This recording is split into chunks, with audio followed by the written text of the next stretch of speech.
ये कोई साधारण जेल नहीं थी। ये उत्तरी आयरलैंड की सबसे कुख्यात जगहों में से एक मानी जाती थी, मेज प्रिजन, जिसे HMP मेज और लॉन्ग कैश के नाम से भी जाना जाता था। ये जेल 1971 में बेलफास्ट से लगभग 16 किलोमीटर दूर एक पुराने वायुसेना ठिकाने पर बनाई गई थी। ऊपर से देखने पर यह जेल कम और एक सैन्य किला ज्यादा लगती थी। चारों तरफ खुला मैदान, ऊंची बाड़ें, कंटीले तारों की कई परतें, निगरानी टावर और हर कदम पर हथियार बंद गार्ड्स। जेल के भीतर H आकार के 8 ब्लॉक्स थे और हर ब्लॉक अपने आप में एक अलग जेल था। यहाँ रखे गए कैदी साधारण अपराधी नहीं थे। 1970 और 80 के दशक में जब उत्तरी आयरलैंड द ट्रबल्स नाम के खूनी संघर्ष से गुजर रहा था, तब यहीं IRA और दूसरे अर्धसैनिक संगठनों के कैदी बंद थे। मेज प्रिजन सिर्फ अपनी सुरक्षा के लिए नहीं, बल्कि अपनी क्रूरता, कठोर नियमों और हिंसक टकरावों के लिए बदनाम थी। 1981 की भूख हड़ताल और फिर 25 सितंबर 1983 का वो जेल ब्रेक, जब 38 IRA कैदी इस सपोजिडली एस्केप प्रूफ जेल से भाग निकले, इन घटनाओं ने मेज को ब्रिटेन के इतिहास की सबसे चर्चित जेल बना दिया। साल 1983 में मेज प्रिजन के भीतर 833 कैदी बंद थे और प्रशासन को पूरा भरोसा था कि यहां से निकलना नामुमकिन है। न कोई सुरंग, न भेस बदलने की चाल, न खुली हिंसा, कुछ भी इस बंद ढांचे को तोड़ नहीं सकता। लेकिन हर जेल में कुछ ऐसे लोग होते हैं जो नामुमकिन शब्द को मानने से इनकार कर देते हैं। जेरी कैली उन्हीं में से एक था। उसे 2 आजीवन कारावास और 25 साल की सजा सुनाई गई थी। मतलब साफ था, अगर वो कभी भागने में सफल नहीं हुआ तो उसकी पूरी जिंदगी मेज की दीवारों के भीतर ही खत्म होने वाली थी। जेरी अकेला नहीं था, एक और IRA सदस्य था, ब्रेंडन बिक मैकफार्लैंड। एक बार में हुए बम हमले की भूमिका के लिए उसे भी आजीवन कारावास मिला था। दोनों के लिए मेज में रहना धीरे धीरे खत्म हो जाने जैसा था, बिना किसी भविष्य के, बिना किसी रास्ते के। और यहीं से एक खतरनाक विचार ने जन्म लिया, भागने का। जेरी और बिक ने दूसरे IRA कैदियों से संपर्क किया। धीरे धीरे एक बड़ा समूह बना और फिर शुरू हुई एक ऐसी योजना की तैयारी जिसे सुनकर लोग पागल कह देते। मेज कोई अकेली जेल नहीं थी, बल्कि 8 अलग अलग, पूरी तरह सेल्फ कंटेन्ड ब्लॉक्स का समूह थी, जिन्हें H ब्लॉक्स कहा जाता था। हर ब्लॉक अपने आप में एक किला था। कई योजनाएं बनी, कई रास्तों पर चर्चा हुई, लेकिन हर बार नतीजा एक ही निकलता, असंभव। आखिरकार एक योजना पर सबकी सहमति बनी, एक डिलीवरी ट्रक पर कब्जा करना और उसे कैदियों से भर देना। लेकिन इससे पहले जरूरी था किसी एक H ब्लॉक पर पूरा नियंत्रण हासिल करना। IRA की समिति ने इस ऑपरेशन के लिए अपने नेता के रूप में चुना बॉबी स्टोरी को। IRA का एक अनुभवी योद्धा, जिसका नाम संगठन के भीतर एक किंवदंती की तरह लिया जाता था। गन रखने के आरोप में वो मेज पहुंचा था, लेकिन उसके दिमाग की धार अब भी उतनी ही तेज थी। बॉबी की अगुवाई में तय हुआ कि अगर सामूहिक पलायन करना है तो H ब्लॉक 7 के रिस्ट्रिक्टेड क्षेत्र पर कब्जा करना ही होगा। ये H के बीच का हिस्सा था, जिसे क्रॉस बार कहा जाता था। यहीं गार्ड्स रहते थे, यहीं एकमात्र बाहर निकलने का रास्ता था और यहीं डिलीवरी ट्रक्स आते थे। लेकिन इस योजना में हर आदमी की भूमिका बेहद अहम थी। कैदियों को सफाई के काम के नाम पर रेस्ट्रिक्टेड क्षेत्रों में जाने की अनुमति थी, लेकिन कंट्रोल रूम में कभी नहीं। उसका दरवाजा हर वक्त बंद रहता था। तब एक अलग रास्ता चुना गया, भरोसा जीतने का रास्ता।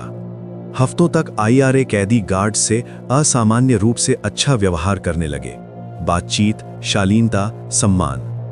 दिन बीतते गए और फिर एक दिन वो दरवाजा खुला रह गया। लेकिन असली खतरा अब भी बाकी था। कंट्रोल रूम में मौजूद गार्ड अगर बस एक बटन दबा देता तो सेकंडों में पूरा मेज जाग जाता। उन्हें चाहिए था कुछ ऐसा जो गार्ड्स को तुरंत काबू में कर सके। उन्हें चाहिए थे हथियार। आज तक IRA ने यह नहीं बताया कि ये हथियार अंदर कैसे आए। ये आज भी एक अनसुलझा रहस्य है। लेकिन सच्चाई यही थी कि हथियार मौजूद थे। अब कैदियों के पास कंट्रोल रूम तक पहुंच भी थी और बंदूकें भी। H ब्लॉक 7 उनके नियंत्रण में आ चुका था, लेकिन मेज अब भी बाहर था। अब उन्हें चाहिए था वो ट्रक जो उन्हें आज़ादी की ओर ले जाए। योजना ये थी कि ट्रक मुख्य द्वार से निकले और किसी को शक ना हो। बस एक शर्त थी, ट्रक चलाने वाला गार्ड उनके काबू में रहना चाहिए। योजना के मुताबिक ट्रक में एक कैदी ड्राइवर को काबू में रखने वाला था और ये जिम्मेदारी ब्रेंडन बिक मैकफार्लैंड को सौंपी गई थी। सितंबर 1983 में बिक रेस्ट्रिक्टेड क्षेत्र में गया।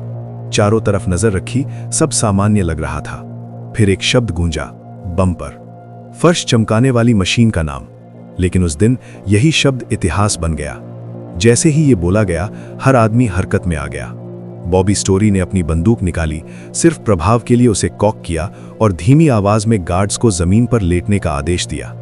गार्ड्स पहले हंस पड़े। उन्हें यकीन नहीं हुआ कि यूरोप की सबसे सुरक्षित जेल के भीतर बंदूक हो सकती है। लेकिन जब साफ कर दिया गया कि ये मजाक नहीं है और हर आदेश मानना होगा, तो हालात पलट चुके थे। जेरी कैली कंट्रोल रूम की ओर बढ़ा।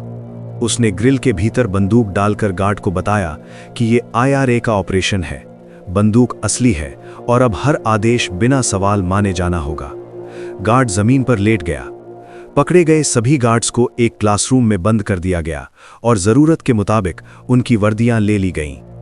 अब H ब्लॉक 7 पूरी तरह उनके हाथ में था। अगला चरण शुरू हुआ, फूड ट्रक। ड्राइवर को गन पॉइंट पर रोका गया। संदेश साफ था, आदेश मानो या मरो। ट्रक के पीछे 37 कैदी चढ़े।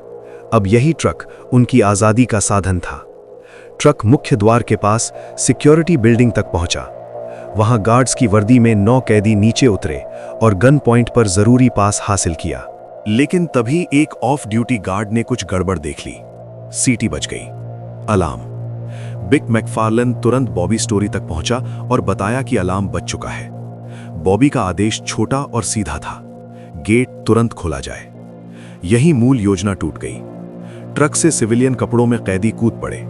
38 कैदी, 30-40 गार्ड्स और करीब 80 से 90 लोगों के बीच भयानक झड़प शुरू हो गई। हिंसा, अराजकता और अफरा तफरी।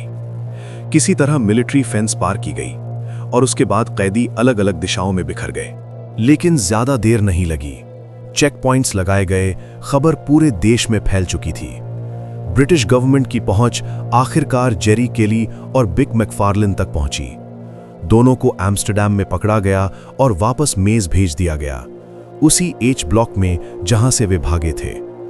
इस पलायन में एक गार्ड की मौत हुई और 20 से ज्यादा लोग घायल हुए।